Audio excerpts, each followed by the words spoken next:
Hi everyone, it's your Tuesday host, ShyWitch88, and this week's topic is a spell of our choice. So I thought I would share a protection spell. I don't have a name for it, unfortunately. It's something that I tried about a month ago now. I mainly used it to protect myself from a spirit that I felt was attacking me.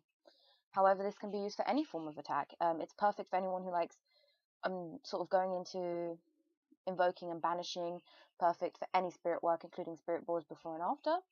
Great for protection against other witches. Great for protection against just normal, ordinary people who you feel attack you with their thoughts, because obviously thoughts are very powerful as well, and words as well. Perfect for that. Even if you feel like you're being watched when you're walking down the street, or you want to avoid that ever happening, it's great for this. However, when you do that, have all those, if you're going to use it for all those reasons, or just certain few of those reasons, keep that in mind when you're doing it. The most important thing about a spell is your intent, so you need to keep that in mind. So obviously I focused more on the parts that I needed. You can focus on all of them, you can focus on a few of them, or just one of them, your choice. A lot of this you may have to be creative with as well, because I have changed a bit, added a bit, substituted. It's the last time I made it because things just seem to jump out at me now.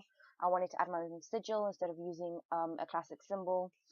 But you can go online, find out what symbol you want to use. If you want to use the triquetra, use a triquetra. Make up your own sigil if you want to. I made up my own. Yeah, I think that's all I need to say about the spell. So I'm going to go off and show you. Okay, you're going to need whole cloves. I hate odd numbers, so I added 18. You'll rarely ever see me use odd numbers. I added 18 because it felt like the perfect number for this sort of thing.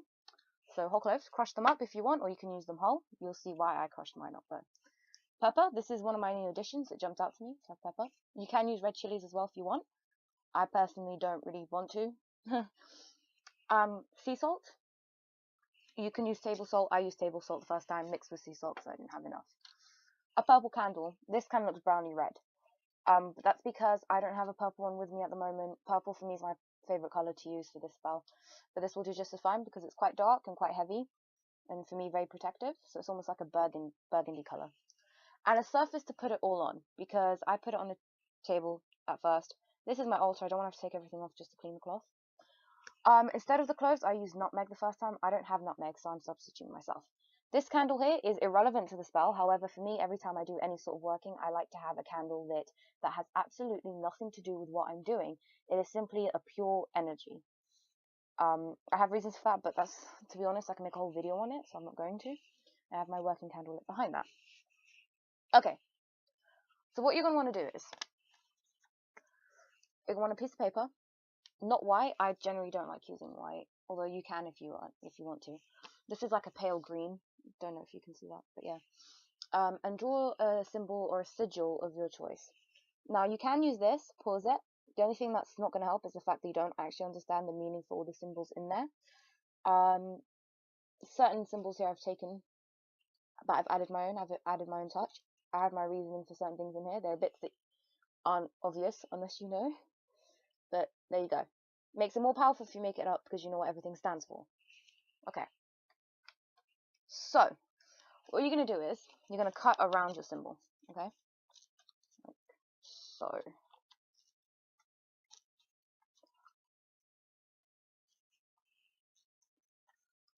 I like it to kind of be rough. I don't know why. It's almost, for me, rough protection is better than perfectly planned protection. I don't know if that makes any sense. But yeah, so you're left like this. Now, another thing that you can do instead of this, and I couldn't do this at the time because I didn't have these with me. I don't want to make the video too long, so I'm not going to do it now. Is do it on a stone. I have coloured stones. Pick up a stone, paint it on. It can be a little talisman, a little stone that you carry with you all the time. Redo this spell every time you feel like you need it. So now you've got that. What you're going to do is, you're going to pour salt in a circular manner. Okay, this isn't working, but I'm going to sort it out. So much for not getting it all over my cloth. That's easy to clean off anyway. Okay, so you make a circle with the salt that you've just poured. Fortunately, this is going to be a long video because I have no blimmin' idea how to edit. I don't actually have the proper software that I need. Okay. I'll pour some in my hand this time. I'm trying to do it properly.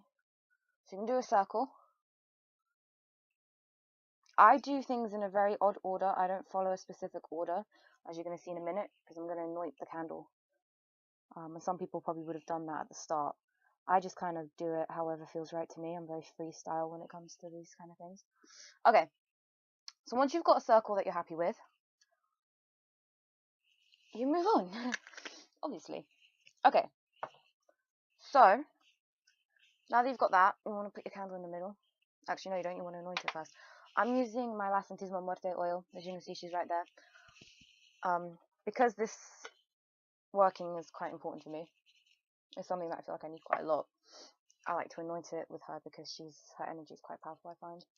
Anoint it. I don't really have a specific, like clockwise or anti-clockwise for this, because not only does, like, I don't feel like I need it.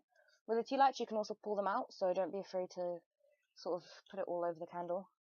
Alright, once you've anointed it, you can anoint it with any oil you want. It could be basic olive oil, that's perfectly fine. Pop your candle in the middle. Now, when it comes to the pepper, this is an optional, this is a step that you can choose to do if you want to. You don't have to add this, but I'm going to sprinkle some of it over the salt.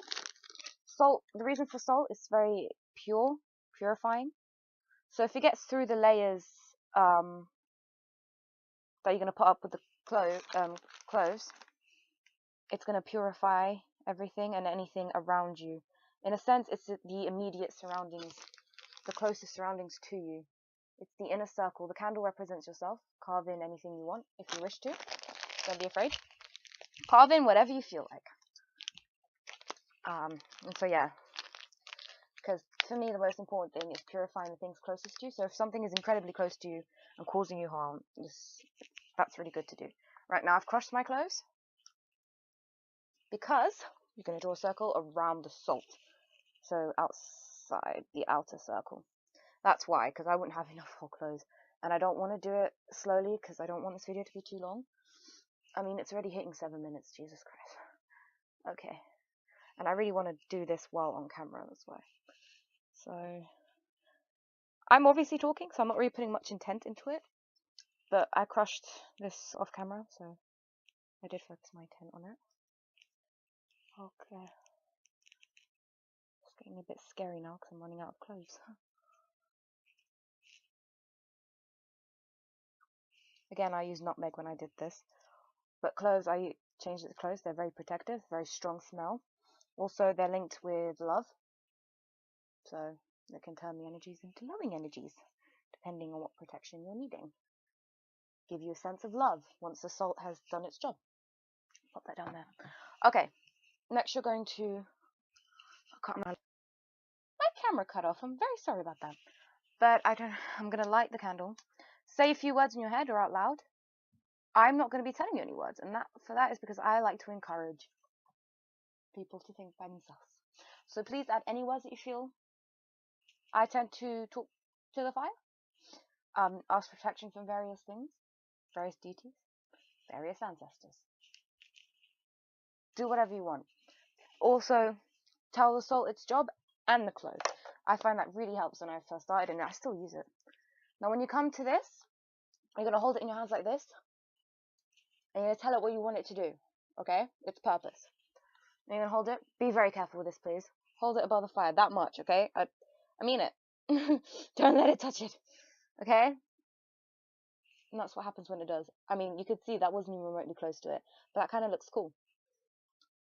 Do you know what that can mean? That can mean I really need protection. Or that my bloody flame is really, really good because it almost started burning, as you can see. So you hold it a bit further up then in that case. Yeah, not that much. Put the energies that you have just inserted into the candle and the herbs around it. Let it sink straight up. Feel the heat. Then lift up. Oh, it's never stable. I need to pin it to my wall. Place it under your candle. Place the candle on top and let it burn down. Use a tea light for this because you want that to burn down. You don't have to sit in front of it whatsoever, but I know some people like to do that, so it's a bit easier if you have a tea light. So that's it. I hope you guys enjoyed. Leave topics down below. And that's it. I'll see you next week.